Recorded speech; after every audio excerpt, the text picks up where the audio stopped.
Hi, I'm Molly Markarian, Senior Planner with the City of Springfield, and tonight we are going to be talking about the Main Street Safety Project.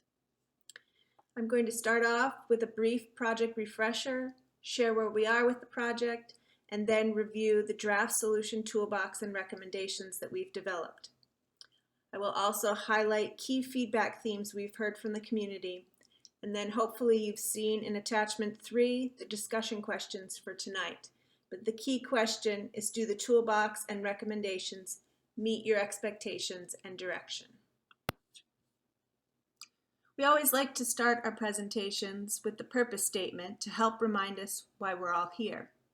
The purpose of the Main Street Safety Project is to select infrastructure solutions that will make Main Street safer for people walking, biking, driving, and taking transit.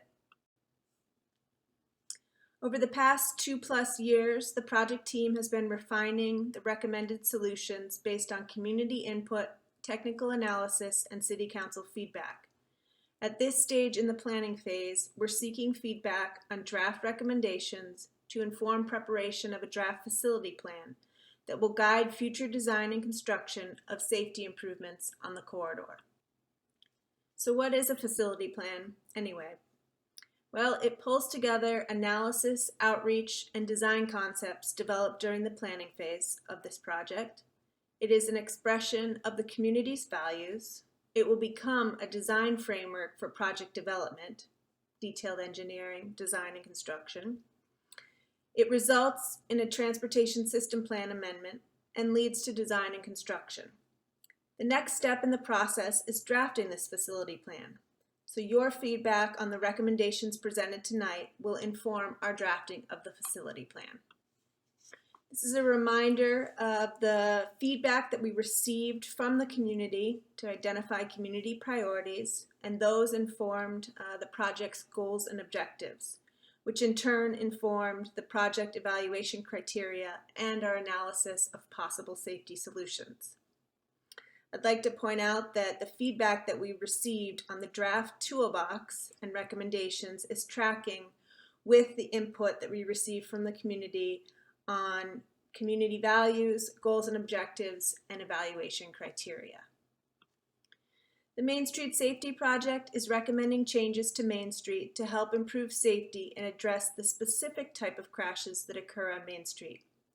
We see a high percentage of rear end and turning movement crashes on the corridor, which is common on urban streets with a high number of driveways and intersections, but 80% is particularly high. Our data shows that the primary causes of crashes are failing to yield right-of-way and following too closely. Folks have asked whether there are specific areas on the corridor that see more crashes than others. As shown in this map, crashes occur throughout all of Main Street, and thus why we really need a corridor-wide solution. Overall, we've heard from business and property owners, the City Council, and the broader community that we need to address safety on Main Street while balancing safety elements with impacts to businesses. Thus, our recommendation is a toolbox of safety infrastructure elements that includes roundabouts, raised medians, sidewalks, and bike lanes. Design and construction would occur in phases along Main Street over the next 5 to 20 years as funding becomes available. We have short-term and long-term recommendations, an example of how we responded to the community's desire for gradual implementation of changes to Main Street. In the short term, we recommend keeping the cross-section much like it is today to allow for medians to be put in quickly. Raised medians would have the biggest impact on safety while having less interruption to travel on Main Street. In the long term, we recommend improving the safety and comfort for people walking and biking. Most of the corridor would have buffered bike lanes and slightly wider medians, resulting in an additional 4 feet of width on each side of the street. For approximately 4 blocks, from just west of 54th Street to just east of Bob Straub Parkway, where we have larger existing right-of-way and fewer driveway conflicts, we recommend a cycle track next to the sidewalk. I don't expect you to read all of this, but I wanted to give you a sense of how we are tailoring the base cross-section recommendations for each segment. This is not a one-size-fits-all recommendation. Both of the long-term cross-sections increase the overall footprint of Main Street to improve the bike facility, but include flexibility for modifications specific to each segment along the corridor that could narrow the overall footprint in physically constrained sections of Main Street. Necessary modifications to the recommended cross-sections will be determined during future design phases. If you would like to see more details on what modifications or considerations went into the recommendation for potential modifications, please refer to Table 8 of Tech Memo 15. Another tool in the toolbox are raised medians, or islands within the center lane, because they can do the most to reduce conflicts and move turns to safer locations. They can also make pedestrian crossings safer. Most of Main Street would get raised medians, but we would adjust their location so people can still make some left turns and U-turns.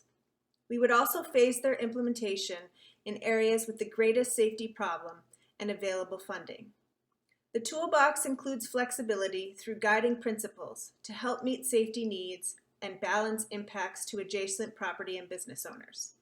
12 guiding principles reflect the input we've received to date to help a future design team determine appropriate locations for breaks in the median, including considerations such as keeping openings at all major intersections, allowing left turns and U-turns at minor streets where possible, limiting the amount of extra time it takes someone to access properties on Main Street to 30 to 60 seconds on average, allowing left turn access to major traffic generators, and allowing emergency vehicle access. Raised medians have the greatest potential to reduce crashes on Main Street. Use of raised medians, when combined with roundabouts, would reduce crashes by nearly half and limit out-of-direction travel for business access to about 30 seconds on average. Community members told us this would be an acceptable trade-off when we did outreach. The last major component of the toolbox relates to intersection control. Roundabouts are recommended as the long-term solution for Main Street. We would add roundabouts in phases and will assess engineering trade-offs and design specific to each intersection during the design phase. Another example of location-specific gradual implementation. This winter, we sought feedback in virtual format on a draft solution toolbox and recommendations from our Strategic Advisory Committee, a range of focus groups and civic groups, and their broader community. We also invited adjacent business and property owners on the corridor to local access forums to hear the latest project updates, give their feedback on the range of recommended safety tools, and to discuss property access concerns that they might have, and how the city will work with affected business and property owners throughout the design process. For the local access forums, we mailed postcards to 600 plus adjacent business and property owners, sent 2 emails to our interested parties list of over 700 members, and the Chamber cross-promoted in their e-newsletter. The postcards encouraged recipients to watch an orientation video, review the recommendation fact sheet, check out an interactive comment map, and sign up for one of 3 forums. We heard varied opinions and preferences from different stakeholder interests on the toolbox and recommendations, but common themes have emerged. We largely heard on project and process many anecdotes from community members regarding their personal experiences on Main Street, being crash victims themselves, and observations of the safety problem. Overall, folks shared that they are excited to see the problem being addressed and thankful for the opportunities to be kept informed and provide feedback on the recommendations. We have heard some frustration with the speed of the project and our outreach approach. We also hear overall positive feedback on the toolbox and recommendations. We definitely have heard concerns from business and property owners on the corridor about possible access and site usage impacts, but often after explaining the toolbox concept, flexibility, phasing, and ongoing opportunities to be engaged throughout design and construction, their concerns are somewhat mitigated. We largely heard that roundabouts are a good way to improve safety.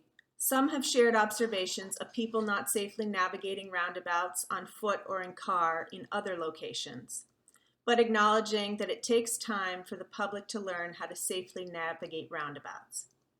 We also heard from many that pairing roundabouts with medians is critical, and acknowledging that medians may require driving farther, but are worth it to improve safety and save lives. Some do remain concerned with out-of-direction travel and freight delivery with medians. Other themes we hear repeatedly, but not directly related to the focus of the project, are observations of the correct use of new pedestrian crossings and lack thereof, desire to increase traffic enforcement for drivers and bicyclists and pedestrians, a desire to decrease the posted speed limit, and the need for improved lighting on the corridor. In summary, the community has reiterated that there really is a serious safety problem on the corridor. It's our duty to tackle this problem. Our approach is sensible and responsible, and we do listen and we do care, and we will make adjustments during the design phase. At this time, I'd like to take any questions that you may have on our presentation. Also, as I noted before, in attachment 3, we included 6 discussion questions for you to help guide your discussion tonight. As I mentioned earlier, our key question is, do the toolbox and recommendations meet your expectations and direction to date? We also are curious to know whether the toolbox will provide enough flexibility to address safety during implementation throughout the corridor, whether we missed something or need to change something about one of the individual elements, any special considerations the project team should consider in recommending how the improvements should be phased, and then finally, have we fully addressed community feedback to date? And in consideration of our community outreach to date, between now and when we draft the facility plan, is there a specific need for additional outreach? So next steps in the project. After the Planning Commission tonight, we will be going to the Main Street Governance Team. If you recall, they're representatives from the City Council, the Lane Transit District Board of Directors, and then the Area 5 manager from ODOT. And then after that, we'll be going to the City Council and taking all the recommendations that we received from these groups. We will be developing a draft facility plan this summer and then cycling it through our public outreach again in the fall. Thank you.